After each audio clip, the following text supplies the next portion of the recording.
Hi, everybody, and welcome to our Monday night training call. Today, we're going to talk about prospecting to grow your business, and we have a fantastic guest speaker tonight. We have Senior Executive Director Margie Goliak. She actually lives in Illinois, and she is going to be walking through some fantastic steps in order to help grow your business through prospecting. So let's get going. Are you ready, Margie? I am ready. Thank you so much, Shelly. All right, go for it. All right, you guys. So today I'm going to talk to you a little bit about the idea of prospecting and how you can use that to grow your business. And, when I think of the word prospecting, I think of that California gold rush. And what a prospector did was basically sort through tons and tons and tons of rocks and hopefully would find gold. And we kind of do the same thing in this business. You have to kind of sort through people and find the ones that love wine or love the business opportunity. And often when I'm talking to my team or talking to other wine consultants, when they hit stumbling blocks, it's truly because they're not digging for that gold and they're not prospecting and they are not trying to meet new people.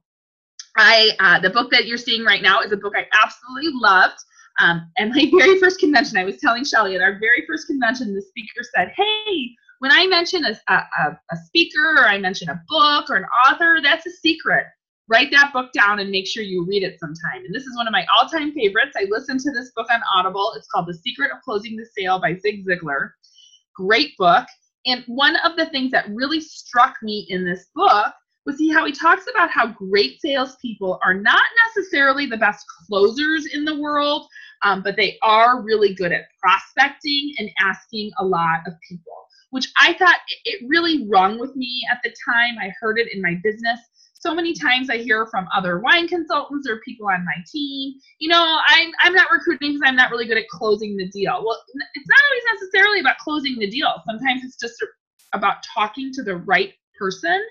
There's a saying that is I hope I don't mess this up. You cannot say the wrong thing to the right person, and you cannot say the right thing to the wrong person. So sometimes you just have to get your ask on and go find the right people.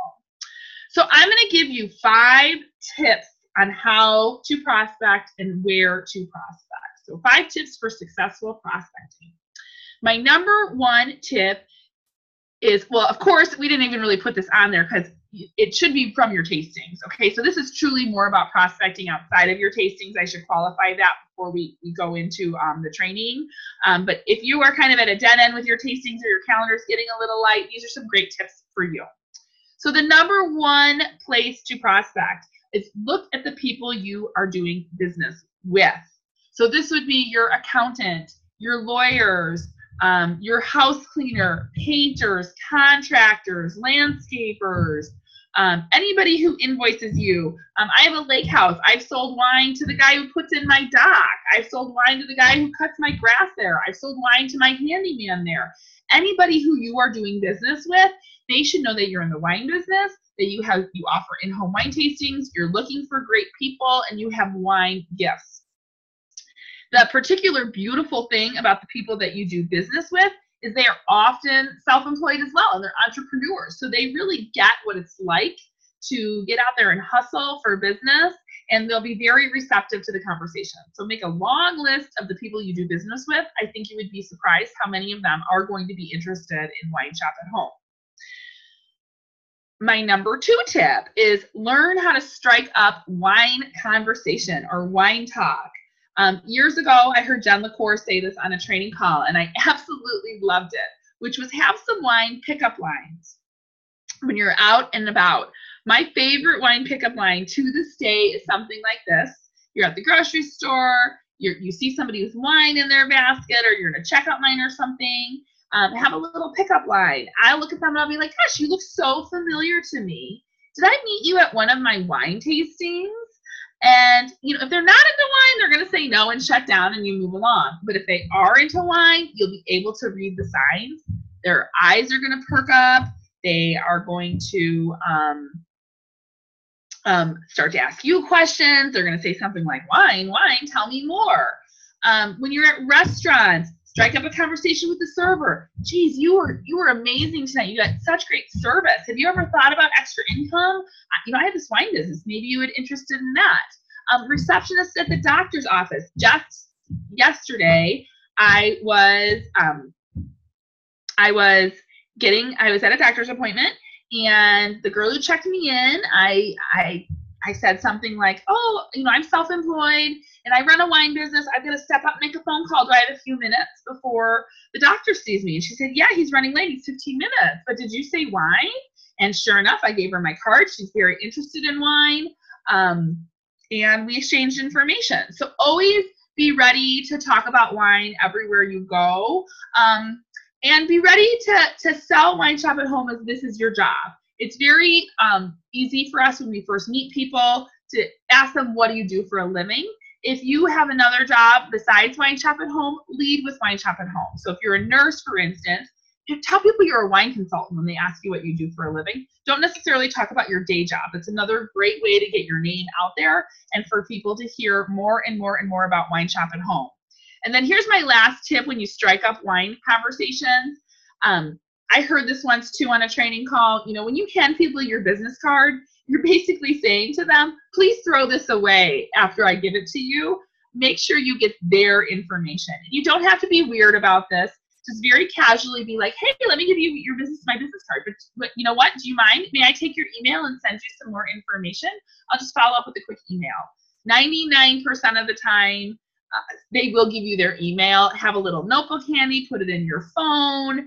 There's a lot of different things you can do. One of my best leaders, a consultant who is still with me to this time, I actually met her at a wine festival, and we were standing in line together. And I struck up a conversation with her. I got her email. She didn't join right away. It took her a few months, but I just every now and then would send her a quick email checking in with her. She ended up joining, and she is still with me to this day 5 years later. So don't be afraid to ask them for their information. My number 3 tip is get your ask on.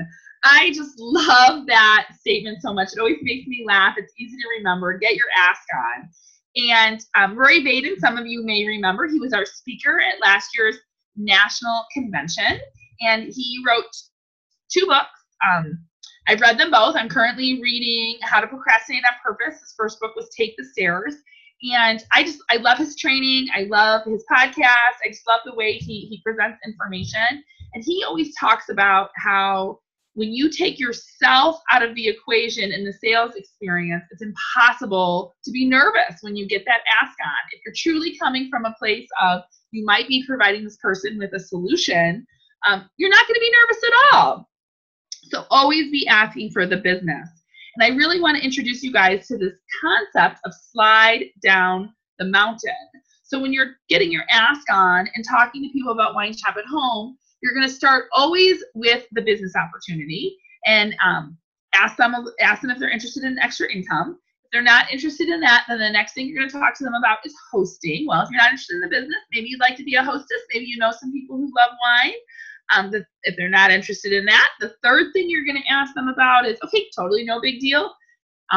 Hosting is not for everybody, but maybe you need some wine for Easter coming up. Maybe you have some wine gifts you need. Is there somebody who you know might like a wine club as a gift? Ask them to make a product purchase. And then if they're not interested in that, totally no big deal. You say, okay, no big deal. Do you know anybody that loves wine? I'm always looking for wine lovers. I would love a referral. Is there anybody you can connect me with who might enjoy our product? So that's the slide down the mountain concept, is that back up your ask with another ask. And I promise you, if you kind of get in the habit of doing this, it becomes very natural. I just called a girl today that I met last night and asked her to take a look at the business. And it was so easy to say when she said maybe, she actually said maybe, but it was so easy to follow that up with like, hey, just take a look. And if it's not a fit for you, then let's talk about hosting. Maybe being a hostess is a better solution for you. So get your ask on, and always be ready to ask for the referral. The fourth way to prospect and get your business ramped up is meet new people. You know, we are in the network marketing business. And at the end of the day, what does that really mean? It means you market your business through networking. Target markets their business through advertising, and we do it through networking. And the ideal place to network is, of course, at a wine tasting. But you always want to keep your funnel full in different ways. And there's so many amazing places that you can meet people. So maybe you want to get involved in a new club. Maybe you want to get involved with something with your kids, like Boy Scouts or Girl Scouts or a mommy and me group. If your child does sports, network with the other parents. Ask them what they do. Ask them if they like wine. Join a church. Join a networking group, which I'll talk about in a minute. A lot of people don't know about this website, but there's a great website called meetup.com. You put in your zip code and your interests, and it will connect you with local groups. And there's plenty of wine groups on there for sure, but there's also gourmet clubs, bicycling, hiking, children, dogs. I mean, whatever you're interested in, get involved with new people, meet new people, and go out there with the attitude that you're going to want to make some new friends. And as you're meeting new people, I guarantee you it will just come up naturally that you're in the wine business, and your wine lovers will surface. I love networking. I get a lot of questions about this. A lot of you have local chambers or leads groups or breakfast groups. I would absolutely encourage you to explore those. Now, business networking is an amazing way to meet new people. It's also truly an amazing way to kind of practice that elevator speech and talk about your business. And if you are going to get into business networking, just be aware that you're really going into it to form genuine relationships. You're going in there with a go-giver mentality. That's another great book. It's called The Go-Giver. The author is eluding me at this point, but when you're networking, it's not always about you. Sometimes networking is about listening to the people you meet, listening to their businesses, and seeing if you can refer people to them or how you can help them grow their businesses. So sometimes meeting new people, it's a little bit of a longer game because you are forming relationships, if that makes sense. But I promise you the payoff is worth it. If you can form some really great relationships, you will get some really great business, repeat business, long-standing business. I mean, I've been in the leads group for 3 or 4 years that I continuously book tastings with them, sell them wine, a wine club. They're a great backup if I need to book some tastings. They all know it. They'll book with me. They'll invite new people. So really go into networking or meeting new people with a genuine interest in people and a genuine interest in forming relationships. If you do that, I promise you it will pay off. Okay? And then the last thing I'm going to talk about with how to prospect is social media. And social media we have a social media guy in my networking group, and he always reminds us, Brian always reminds us, that building relationships on social media it's truly no different than building relationships in real life. So if you are going to try to prospect on social media, you do want to kind of go into it with that attitude that you're there to build relationships, you're there to learn more about people, and then see if WineShop at Home is a solution for them. When you're posting on Facebook or any other social media about WineShop at Home, it's truly more about sharing your lifestyle than the hard sell of buy from me, book with me, join me. Those are great messages too, but really watch your content. Your posting should be something like a 10-to-1 ratio. For every 10 posts that you do on social media, only one of them should be about WineShop at Home, join me, buy this product, these are the specials. That should be a very small percentage of your sharing on social media. The majority of it should be about your lifestyle. Look how much fun we're having at this team meeting. Look how much fun my hostesses are having. Look at this amazing fun new bottle we have. Look at this, this client bought personalized wine from me. Look how cool it is. I get to go on a field trip today with my kids because I have a flexible lifestyle. That's the type of thing you're going to want to do. And you're going to want to make new friends on social media. Social media will suggest friends to you. So it will suggest people who are connected through the people that you connect. And if you truly want to do some prospecting on social media, you're going to want to friend some new people. If you only have about 120 Facebook friends, it's not going to really work out for you to prospect on social media, because you're going to want to meet new people. And we've said it kind of this whole trip, so much of prospecting is about meeting new people. So click on those buttons to make new friends, and interact with those new friends. If they go on a vacation, like their posts, comment on it. First day of school posts, you know, if you see they vacation, send them a little message. Oh my gosh, I just saw you were at Disney. Did you have a great time? You know, you want to build those relationships, and from those relationships, you will naturally evolve into saying something like, hey, you know what? I can't help but notice you travel a lot. Would you take a look at WineShop at Home? Maybe you'd be interested in some of the travel perks we have. So it's more of a natural conversation. If you're using social media where, you know, your friend, your high school, a friend from high school that you just sat next to in class, you haven't talked to them in 20 years, and then the next thing you do is send them a link to learn more about WineShop at Home, that's not really going to work on social media. That's probably going to turn them off. So prospecting on social media can be great. Build up your friend list and form genuine relationships. So at the end of the day, the summary on this call is truly just ask anybody and everybody, hey, do you like wine? Are you interested? You don't get what you don't ask for, and it's true. One of my other favorite quotes is, if you don't ask, the answer is always no. It's always surprising to me how many people really are interested in WineShop or the business once you get out there and you start asking. Thanks, Margie. And I made some notes as you were going and thinking about prospecting. Obviously, you're meeting all these new people, and one of the most important things is continuing to grow your list, because these are people that you may follow up later, especially if somebody was like, man, it's not a good fit for me right now, maybe later. So making sure that you're having an ever-growing contact list of all these people that you're meeting in different areas, making notes on how you met them. So however that works for you, some people use slips, some people use spreadsheets, whatever it is, put it in your phone, but keeping those lists so you can follow up with people, because another fantastic quote that is so true is the fortune is in the follow-up.